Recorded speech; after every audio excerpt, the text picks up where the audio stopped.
Hey everybody, my name is Paul Abernathy and welcome back to Electrical Code Academy, where we talk about the National Electrical Code and we try to teach you the important aspects of the NEC that you can really use in a day in and day out basis. Now, let me talk to you about something. If you're trying to learn the National Electrical Code and you find it hard, we make it easy. Our Fast Tracks program is the most comprehensive program you're going to get on learning the National Electrical Code, but if you're preparing for an electrical exam, we teach you what you need to know to be successful in an exam. But maybe you need more than that. Maybe you want to deep dive now. Now that you've kind of gotten your license, maybe you've used our program, our Fast Tracks Black or our Plus, which is available right there at fasttracksystem.com to get your license, or maybe to learn the NEC at a very high level. But now maybe you want to deep dive. You're a residential guy and you want to create this learning curve reduction. Means you want to learn everything you can learn room by room by room by room. We've got programs for you. We got the Fast Tracks Red, which is our residential wiring program. We deep dive into all the residential code when it comes to electrical. We have the Fast Tracks Green, which is commercial wiring, all of those things with motors and transformers. We have the industrial course, which is the Fast Tracks Blue. If you're into industrial wiring and all that type of stuff. We've got grounding and bonding courses. Everybody needs to take a grounding and bonding course, a good grounding. In fact, your employer should pay for that because the majority of the things that people do wrong are associated with grounding and bonding. Now, who am I to tell you all this? Well, again, my name is Paul Abernathy. I'm the creator of the Fast Track system. I have been doing this for over 30-some years. If you go to the front of this code book, you'll see my name in Code Panel 5 and Code Panel 17. So I'm not a fly-by-night YouTuber. I've been doing this for many years. And long before people knew what podcasts and video streaming was, I was doing it and I was loading it upline on AOL. You remember AOL? And I would upload it in a repository and I was sharing with people around the country. And then as we grew, we were able to create websites and expand it. So we were probably one of the first ever doing it online. And so I have taught over 50,000 students, both in classroom, online, and again, probably way more than that if you think about all the people that are taking my courses. And I love living vicariously through all of my students. If you want to really start to learn the NEC, whether you're already licensed or you're trying to get your license, go watch some of the demos on our website, fasttracksystem.com. You're going to be amazed. And if you want some of our great videos, go check out fasttrackstube.com or fasttrackstv.com if you want. And there you're going to get a lot of videos, not just by me, but by other educators in the industry that we have ferreted out and made sure that they are very valid and they're educational and they're not just a sales piece. They're really trying to teach you something in the National Electrical Code. Then you might want to subscribe to our Fast Tracks Tube. Now, if you want a discount code, I'll give you one. Just go and check out at fasttrackstube.com. That's for our annual membership to our video platform. Use the checkout code 25OFF, and that's OFF, all caps, 25OFF. And you'll get $25 off your annual subscription. That's a way to support us, and that's the way we recommend. And you'll get access to a lot of video series that we have out there, our grounding and bonding series. I also did a secondary conductor and branch circuit conductor webinar. It's available there as well. Plus our swimming pool, spas, and hot tub series is all there as well. So check that out. It's all included in the Fast Tracks Tube. Okay, so there's many ways that you can learn from us. Okay, enough of the sales pitch, right? Let's go on and get into it. So this is a continuation video. We're going to be talking now about receptacle placements. We have another video on that, so make sure you check that out for kitchens. But now we're going to be talking about peninsular and island receptacle placement. Now, this is very specific to the 2020 edition of the National Electrical Code because in 2023, this all changes. So again, if you're studying for the 2020, then this is the right place for you to be. So let's go on and get into this.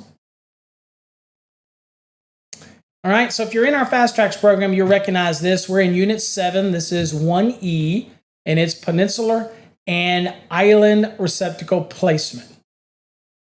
Now, in kitchens, pantries, breakfast rooms, dining rooms, and similar areas of dwelling units, receptacle outlets for countertops and work surfaces that are 12 inches wide or 12 inches or wider okay, shall be installed in accordance with 210.52C1 through C3. Means you have to have a receptacle. So if you're in the kitchen or breakfast room or dining room and you have a countertop surface, okay, if it's at least 12 inches or wider, then it has to have a receptacle. Of course, the small appliance branch circuits, minimum of 2, are going to be what supply these receptacles in this kitchen, pantry, breakfast room, dining room, or similar area. Like a similar area would be like a nook inside of a kitchen area. Okay, so that's what you're going to have. So we're going to be talking about the receptacle placement now, and shall not be considered as receptacle outlets required by 210.52A2. What does that mean? That means that these receptacles are to serve the counter. They're not to serve the rest of the wall space that's in those brooms. Okay, like you're in your kitchen, you have normal wall space, and then you have the space that your counter's connected to. Well, that wall space, that also requires receptacles, and you would space those in accordance with the 6-foot, 12-foot rule, and we covered that in another video. So again, go watch that video if you want to know what 210.52A is about when we say 6-foot, 12-foot rule. But remember, receptacles for the countertop are different than the receptacle requirements for the wall around the room. Okay? Now, for islands and peninsular countertops and work surfaces, receptacle outlets shall be installed in accordance with 210.52C2A and C2B. Okay? So those are the ones that you need to key in on right here, right there, when it comes to islands and peninsulas. Now, as I always say, when you see code references, more importantly, when you see the things that are in the chevrons, you want to make sure that you go to your code book and you read it every time. Anytime you see a chevron in our course or in my videos, go ahead and pause the video. Go read it and then come back and things will start to make more sense to you. And that's why we do it. That's why we have the chevrons. All right, so let's go down and look here. At least one receptacle shall be provided. Okay, so we're talking. So this is whether it's an island or a peninsula. Okay, this is what we're talking about. We have to have, what is the rules to determine how many receptacles we need? All right, so let's start looking at the math here. You have to have at least one receptacle shall be installed for the first 9 square feet. The first 9 square feet or fraction thereof. And what's a fraction thereof of 9 square feet? 8 square feet, 7 square feet, 6 square feet, 5 square feet, 4 square feet. All of those are fraction thereofs of the first 9 square feet. Okay, so you have to have at least one. Right? Then it goes on to say, a receptacle outlet shall be provided for every additional 18 square feet or fraction thereof of the countertop or work surface. So that's covered in 210.52C2A. Okay. So again, we're going to look at all that and we'll kind of break it down. I'll show you an illustration and this will start to make sense. Trust me, it will make sense. And we'll do the math. Now, when it comes to a peninsula, so that rule still applies, whether it's an island or a peninsula. But when the peninsula is particularly involved, it says at least one receptacle outlet shall be located within 2 feet of the outside edge of the peninsular countertop or work surface. Additional required receptacles outlets shall be permitted to be located as determined by the installer, designer, or the building owner. That's so important. So the first one, the first 9 square feet, the first one has to be within 2 feet of the outside edge of the peninsula.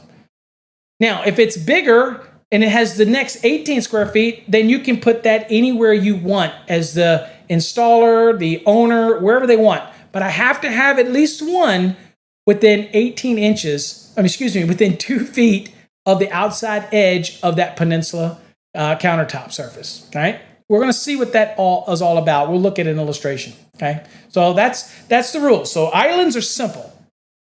Peninsula, the only thing that takes that to the next level is the fact that you have to have it within what? Within 2 feet of the outside edge of the peninsula countertop. All right, so let's look at it. Here we go. A A is referring down here, so we'll look at A. So here's our layout. Here's A. And this right here, as you see this sticks out right here, this is your peninsula.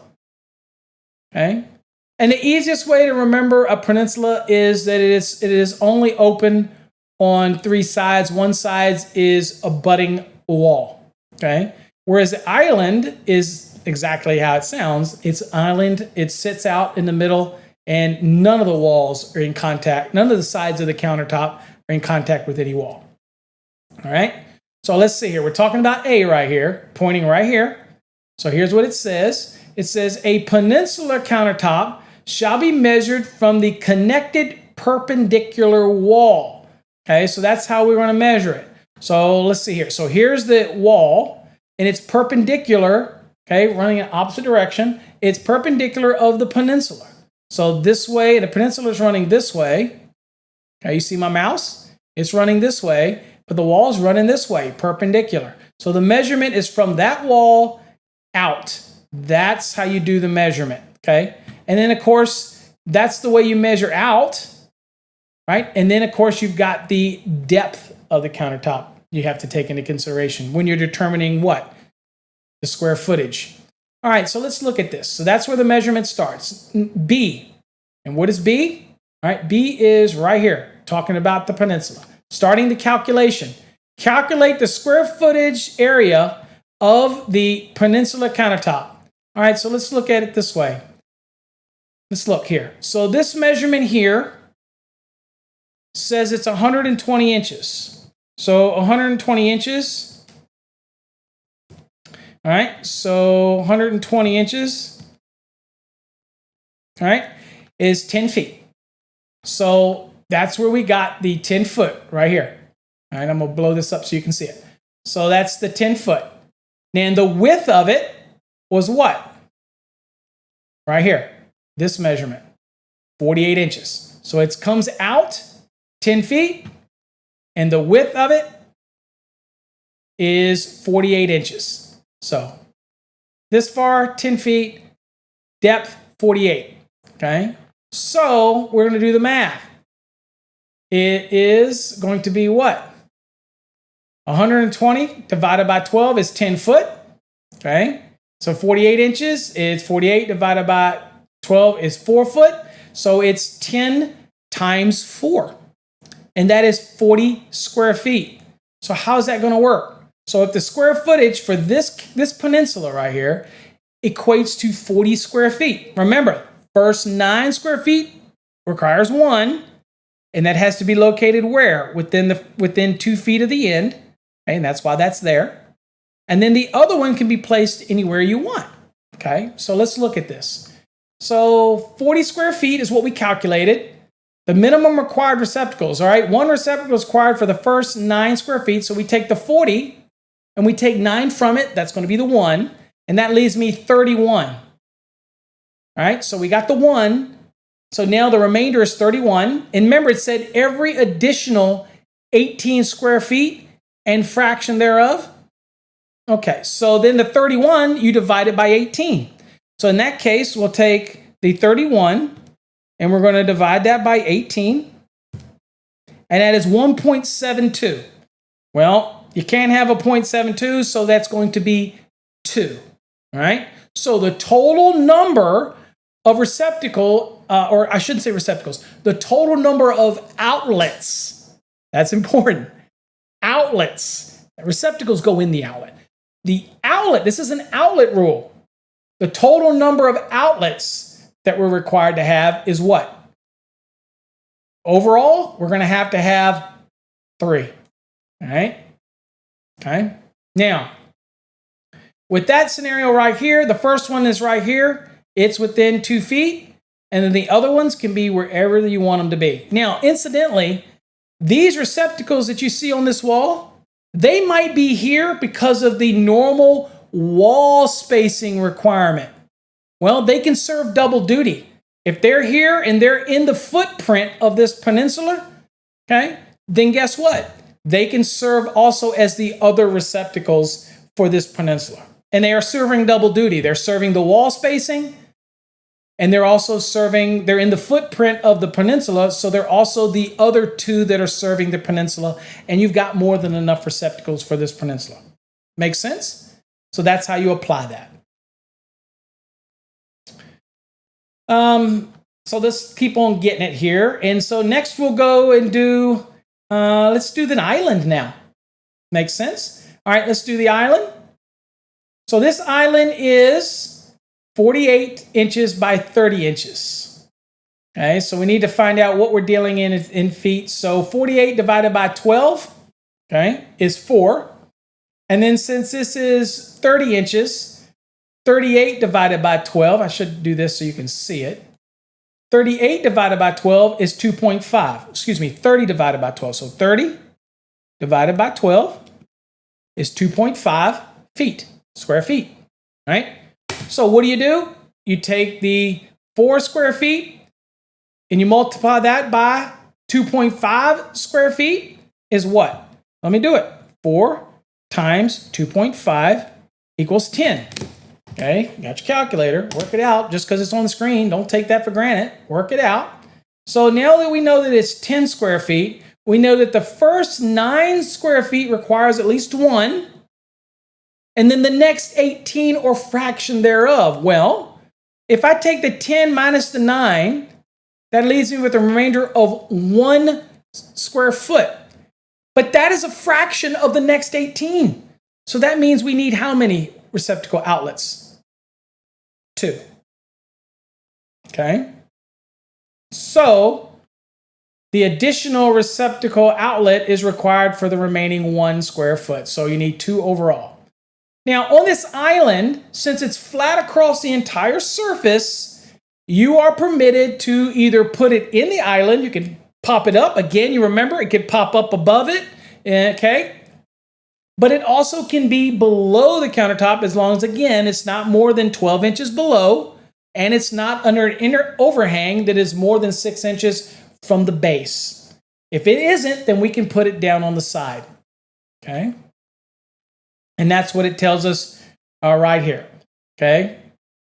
The location of the 2 required island countertop receptacle outlets has been determined by the building owner. Put them anywhere they want on this island. There is no rule about being within 24 inches of this in it. It's wherever they want to put them in here. Again, sometimes these are really fancy islands, so you have to be very careful where the placement's going to be, that type of thing, right? But one of the things that we're going to take a look at real quick, and I'll finish this part on the G right here, and then we'll kind of go look at the code. G being, let's see here, G is right here. Notice that this one's for the wall, all right?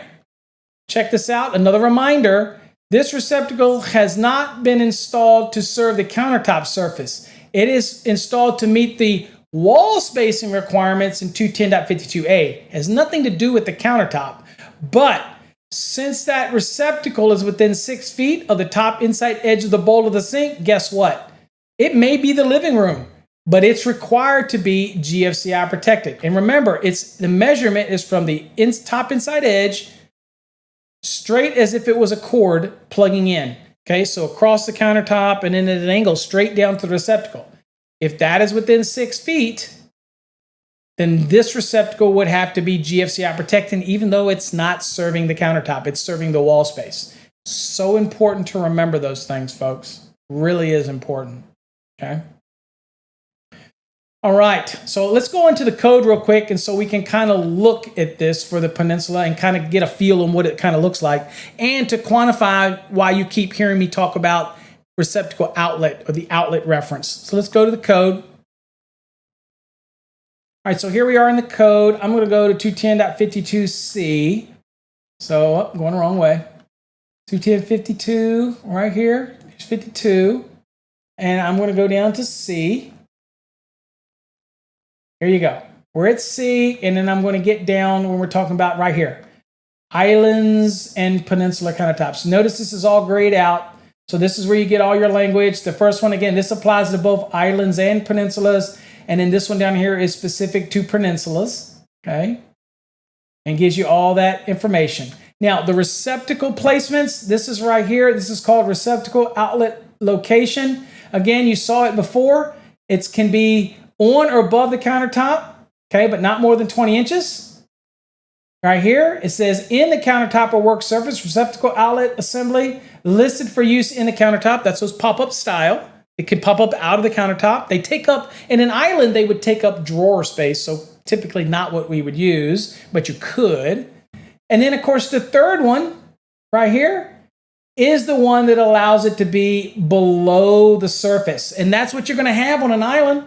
You're going to have to go below the surface, right? Okay, so that's what it talks about here. Ironically enough, that's where that comes from. And so when you go back to the code, oh, wait a minute. I wanted to point out, I've got to point something out. I'm sorry. Notice right here, it says receptacle outlet. Okay, here, notice it says receptacle outlet. Why is that significant? Because the course talks about receptacles because that's what you're going to put in there. That's common sense. But I want to teach you something today.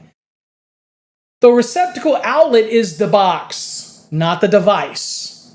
The box. Okay? Important. A 2-gang box is 2 receptacle outlets because you could put 2 devices in it. Important distinction. This rule is talking about the receptacle outlet. The receptacle is a device. The outlet is the box to which the receptacle, the device, will be installed. So when you see us talk about receptacles, that's because we know what you're actually going to put in there. So it's trying to simplify it for you, but I like to do that. And this is what I do when I do my one-on-ones with you, or when you come to my Wednesday night sessions. I show all these little nuances, right? Why is that? Why would I say that? Because basically, if I had this Peninsular right here, let's come back real quick. And this is why I do this. If I had this Peninsular right here, could I put a simplex receptacle, a single receptacle in there and still be compliant? Absolutely. Because it's all about the receptacle outlet box, not the device that I'm putting into it. Duplex, fine. Simplex, fine. Okay? Probably going to always put a duplex in there, but kind of, you get why I make that distinction. So in our course, we try to make it simple. It's, you know, a receptacle is going to go in there. But this is the kind of things that I talk about on my Wednesday nights because I like to get deep and I like to help you learn things that other people maybe just don't know. And that's why you get into a program like ours, structured program. Now let's talk about that mounting because again, I want to make sure that I hammer this home. Receptacle mounting below the countertop. Why am I hammering this home? Because in the 2023 code, this is not going to work. This is purely 2020, so pay attention. The receptacles installed more than 20 inches above the countertop or work surface, such as an overhead cabinet, are permitted, but they're not going to meet the requirements for the countertop receptacles. We've said that over and over and over again. So if I put a receptacle in a cabinet that's above a countertop, I can do that, but it's not going to meet my spacing requirement. My spacing requirement, those receptacles have to be within 20 inches, right? Okay. Let's talk about this one right here. So here you go. Here's a little island for you. Receptacles. Receptacles installed face up in work surfaces or countertops are not allowed unless the receptacle outlet assembly is listed for countertop or work surface applications. Okay, so it's got to be specifically listed for that application. Other than that, you are not going to have a receptacle in a face up position on a countertop, flat out. Okay. And where does that give you that? It tells you this in 210.52C32 as well as in 406.5E. Okay, it gives you that direction about that. So let's go on and look at it real quick. 210.52 C32. So let's just go there. Because I'm like you, I love going into the code and learning. So let's go into the code, 210.52, and we're going to go to C32 right here. Okay, so in a countertop, receptacle outlet assembly is listed for use in the countertops. shall be installed in counter. Okay. Now, we can have them in there. They're permitted, but these are assemblies that pop up. It's not necessarily face-up application. All right. And then what is 4006.5e? Let's go look at that. Let's see here. Well, we're going down into 406. I'm going to keep scrolling. Here we go. 406.5e. Let's go look at this. Went too far. Right here. Receptacles in countertops. What does it say? Receptacle assemblies for installation in countertop surfaces shall be listed for countertop applications. Remember what I said earlier is that I can't use those pop-ups that have a cord and plug on it. That's more like a relocatable power tap. They have to be hardwired, and they're going to be listed for this. Okay. Now, it says where the receptacle assemblies for countertop applications are required to provide ground fault circuit interrupter protection for personnel in accordance with 210.8, such assemblies shall be permitted to be listed as GFCI receptacle assemblies for countertop applications. Okay? So, can I have them in it? Absolutely. But what about that face-up application? Okay? I can have them in it, but check this right here. Position of receptacle face, right? So again, it talks about all this type of stuff. And, so let's see here. Now that's face up. That's something else. We don't want to talk about that. That's another episode. I was going to go there, but we don't want to go there. Just keep it. So if you're going to do, there is no, you do not install them face up unless, of course, they happen to be listed for that. And I don't know of any that are listed for face up. Okay. Now I know some that pop up. I know some that come up like that. But again, none that are actually going to be face up like that. Now we have floor receptacle ones that are face up. That's perfectly fine. Also know that under a counter, you can't have a receptacle face up under a counter. Inside a counter where you would have the plumbing under the sink, you can't have it face up either in the 2020 code. All right, where was I at here? Let's go back to the code real quick.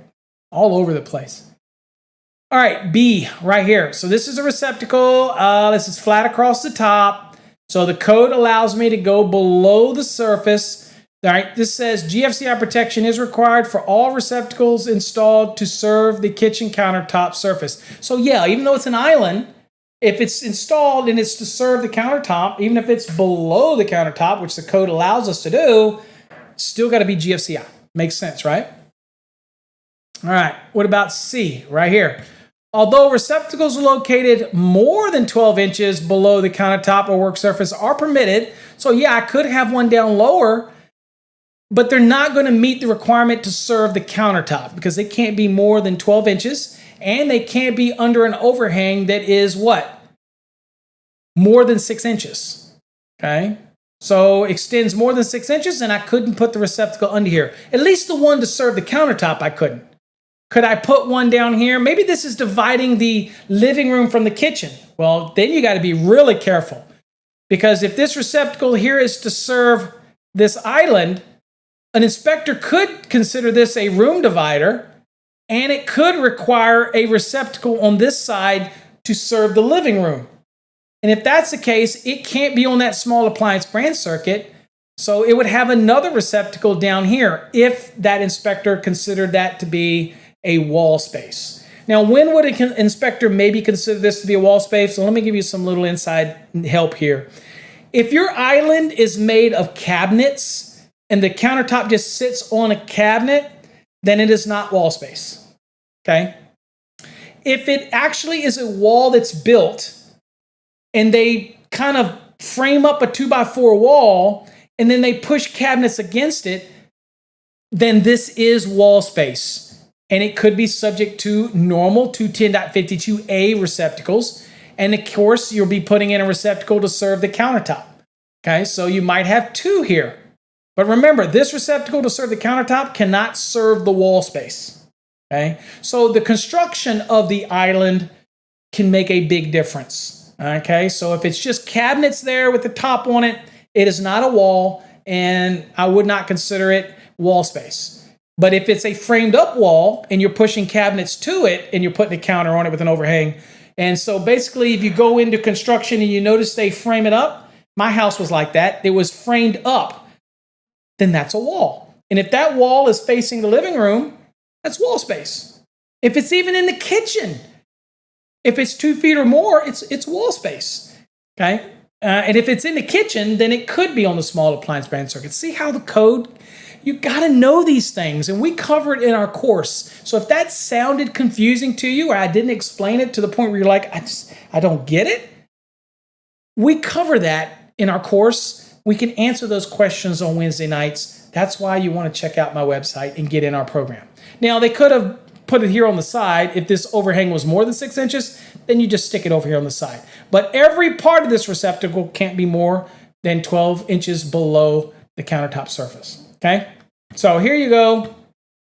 Now, again, this receptacle, we'll talk about D right here. Here's the overhang. Receptacles mounted in the cabinet are permitted under the overhang of a countertop or work surface, but are not counted as required countertop receptacle where the countertop or work surface extends more than 6 inches beyond its support base.